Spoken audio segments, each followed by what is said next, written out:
Colonel Steve Akley here at my place, the ABV Barrel Shop in suburban St. Louis, Arlo, Missouri to be specific. Come by and see us. We're located conveniently right off the highway, 141 and Highway 55, a major intersection. And you get off the highway there, you're here in just about 2 minutes. So pretty easy trek.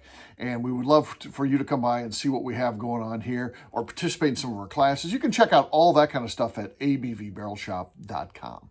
What we're going to be talking about today is what is the worst type of bourbon fan? What's the person that is tough to deal with when they come walking through those doors? And, you know, I think that most people would think, well, the obvious one is the newbie. No, we don't mind the newbies at all. We love the newbies because they've come to the right place. They've come to a place where they can go on a bourbon journey by tasting. And I think that's the most important thing. They can talk about what they like so far. We can point them in the right directions of things that we have in terms of barrel picks on the wall back there, things that they might enjoy. And I think it's actually very pleasurable to have a newbie in the place. So that's not a problem at all. So this place is welcoming to those of you just getting started on your bourbon journey. Please come by and see us.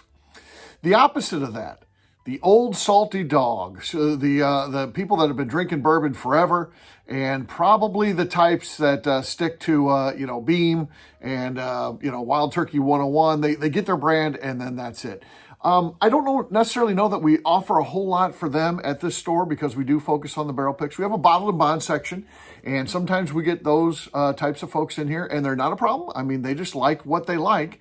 And maybe we could give them an old granddad bottle of bond or something like that. We're just not well suited. We don't have the room to carry everything. We're not a full service liquor store. We're a whiskey specialty store, again, focusing on barrel picks. So not a problem. They're good people, not an issue at all.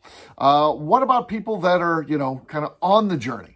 Well, those are some of our favorite people too. The people that are kind of in the middle of things and discovering things. Maybe they're transitioning from focusing on allocated stuff and found out, barrel picks are a little bit different, more affordable. You can find them. You can taste them at our shop.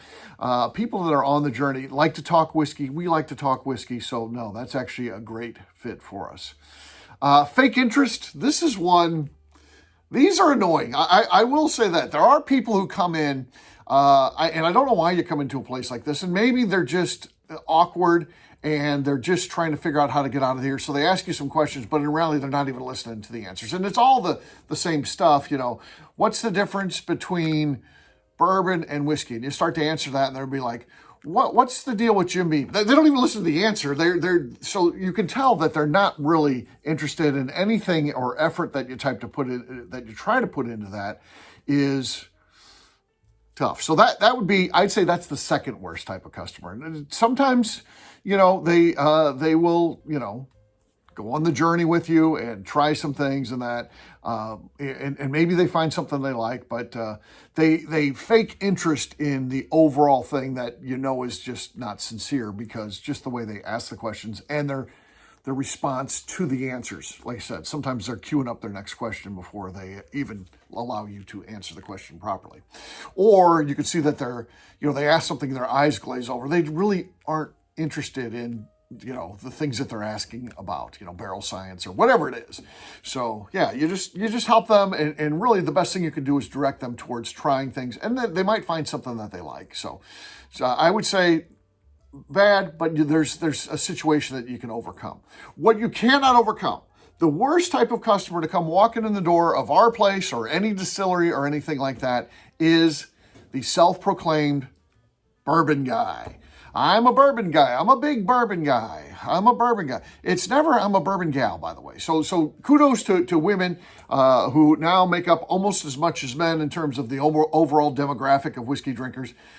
This is a man problem, really. I don't know what the deal is with us guys that we get in a situation where we feel like we're an expert in something that we're not, and the knowledge that we do have, we want to spout off all the time.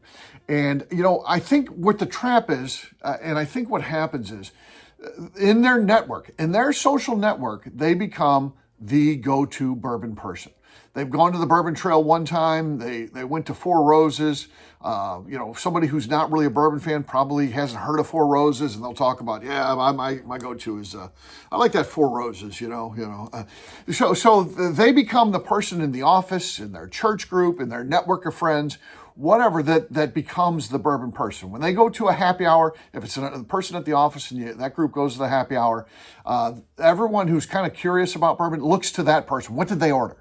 How did they order? Did they get it in an old fashioned? Well, I'll try an old fashioned too. Just like he got it. I want one like that. So that person, it's almost as intoxicating the level of adoration that they get as the drink itself. So, they become this big deal. They go, to the Bourbon Trail, and they bought 6 bottles while they were there. The people who don't drink, that's like an overwhelming amount. For people like me with, topped out at 1,600 bottles in my house at one point, I don't know that that's that exciting, but that's the bourbon person, the people that think that they're a big deal, but in reality, they don't have the real knowledge that some of the other people that we talked about on this list, the people on the journey that care about these things, they're learning and dedicated to that. The bourbon guy, they're not really dedicated to learning. They think they know everything already, and they can get away with that when they're in their circle of friends, whatever that is, or the people that they work with. But when they come into a place like this, it's a little bit different, but they don't change up. That's the problem. If they could, try to expand their bourbon knowledge by listening and asking questions, but they're not used to that. They're used to being the go-to person, so that they are going to sit there and tell me what bourbon is like. A person who's made his career in this for the last decade and has been a bourbon fan for 50 years. I don't think you know more than I do. I don't know everything. I'm not the smartest bourbon person in the world or anything like that. But I tell you what, I can match wits with anybody that's a self-proclaimed bourbon guy. That's it. That's the gauntlet I'll throw down and say that I know as much or more than any of them. That's it. Man, there might be other people on this list I don't know as much as, but the bourbon guys, I know more than them. So there you go. That's the worst type of customer. Don't be that person. Don't be the bourbon guy. Just be a nice person. Just enjoy the whiskey, enjoy the discussions, the talks, the friends that you have. And when you can do that, then you are a true bourbon fan, somebody that everyone will appreciate.